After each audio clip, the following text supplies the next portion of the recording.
ሰላም ጤና ይስጥልኝ ቤተሰቦች፣ ዛሬ ከቢዝነስ ጉዳዮች ወጣ ብለን በብዙ ቤተሰቦች ውስጥ ትልቅ ውዝግብ የሚያስነሳውን የውርስ ጉዳይ እናያለን። አንድ ሰው ሲሞት ንብረቱ እንዴት ነው የሚጣራው? እዳውስ እንዴት ይከፈላል? ብዙ ሰው ንብረት ለመካፈል ይቸኩላል እንጂ ህጋዊ ሂደቱን ስለማያውቅ ከፍተኛ የህግ ክርክር ውስጥ ይገባል። ዛሬ የውርስ አጣሪ ተግባር ምን እንደሆነና ንብረት ከመከፋፈሉ ፊት መደረግ ያለባቸውን ቅድመ ሁኔታዎች በህግ አንቀጾች ያስደግፈን እናያለን። የህግ አማካሪና ጠበቃ ፍቃዱ በቀለ ነኝ። በኢትዮጵያ የውርስ ሂደት የሚመራው በፍትሐብሔር ህግ ቁጥር ወይም ሲቪል ኮድ ድንጋጌ መሰረት ነው። ውርስና የውርስ አጣሪ ተግባር እንደሚከተለው እናያለን። አንደኛ፣ ስለ አጣሪው ሹመት በተመለከተ የፍትሐብሔር ህግ ቁጥር 942 እስከ 944 ድንጋጌ መሰረት የውርስ አጣሪ ወይም ሊኩዴተር በሟች ኑዛዜ ሊሰየም ይችላል። ኑዛዜ ከሌለ በወራሾች በጋራ ይመረጣል። ካልተስማሙ ግን በፍርድ ቤት ይሾማል። አጣሪው የሟች የቅርብ ሰው ወይም ገለልተኛ ባለሙያ ሊሆን ይችላል። ወራሾች በራሳቸው ላይ ያጣሩ ይችላሉ።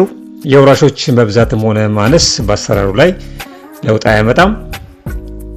ሁለተኛ፣ የውርስ ዝርዝር ኢንቨንተሪ ማዘጋጀት በፍትሐብሔር ህግ ቁጥር 946 እስከ 947 በተዘረዘረው መሰረት የአጣሪው የመጀመሪያውና ዋናው ተግባር የሟችን ንብረትና ዕዳ መመዝገብ ነው። ይህን ዝርዝር በሁለት ምስክሮች ወይም ወገኖች ፊት መደረግ ያለበት ሲሆን የሟቹን ቤት፣ መሬት፣ ገንዘብና ለሰዎች የሰጠውን ወይም የተቀበለውን ብድር ወይንም ዕዳና እገዳ ካለበትም ያንን ማካተት አለበት። ሶስተኛ፣ ዕዳን ስለመክፈል ከፍትሐብሔር ቁጥር 950 እስከ 955 ድንጋጌ መሰረት ንብረት ከመከፋፈሉ በፊት አጣሪው የሟችን ዕዳዎች መክፈል አለበት። ለምሳሌ ለባንክ፣ ለግለሰብ፣ ለግብር የሚከፈል ዕዳዎች ካለ ከንብረቱ ላይ ተቀንሶ ይከፈላል። የአጣሪው ተጠያቂነት የፍትሐብሔር ቁጥር 960 ድንጋጌ እንደሚያስረዳው ከሆነ አጣሪው ስራውን በታማኝነትና በጥንቃቄ ካልሰራ በንብረቱ ላይ ጉዳት ካደረሰ ለወራሾች ካሳ መክፈል ግዴታ ይኖርበታል። አጣሪው ከህግ ውጪ ውርሱን ሲያጣራ በወራሾች ላይ ምንም አይነት እንግልት ማድረስ የለበትም። ካደረሰም ለሾሞ ፍርድ ቤት ሆነ ለፍርድ ቤቱ አስተዳደር ወራሾች ማመልከት ይችላሉ። እንደ ነገር ሁኔታም ከአጣሪነት ላይ እንዲነሳ ማስደረግ ይችላሉ።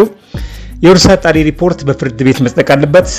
ውርስ አጣሪ ሪፖርቱን ለፍርድ ቤት ከማቅረብ ውጪ የሚያጣራውን የውርስ ንብረት የእገሌ ነው ወይንም የእገሊት ነው ብሎ መወሰን አይችልም። ንብረቱ የእገሌ ነው ብሎ መወሰን የፍርድ ቤት ስልጣን ነው።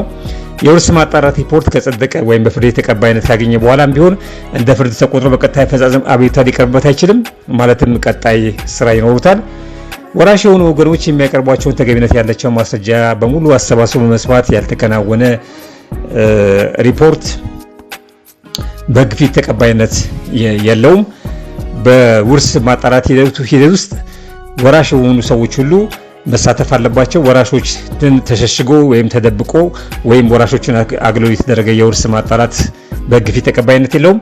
በመጨረሻም ከዚህ ጋር አብሮ የሚነሳ ነገር ደግሞ ወደ ሌላ ሀገር ለስራ በሄደበት ወቅት በህይወቱ ያለፈ ሰው በተያያዘ የግለሰቡ መደበኛ መኖሪያ ኢትዮጵያ ውስጥ መሆኑ እስከተረጋገጠ ድረስ ውርሱ በኢትዮጵያ ውስጥ ባሉ ፍርድ ቤቶች መከፈት ያለበት ስለመሆኑ የፍትሐብሔር ህግ ቁጥር 826 ድንጋጌ ያስረዳል።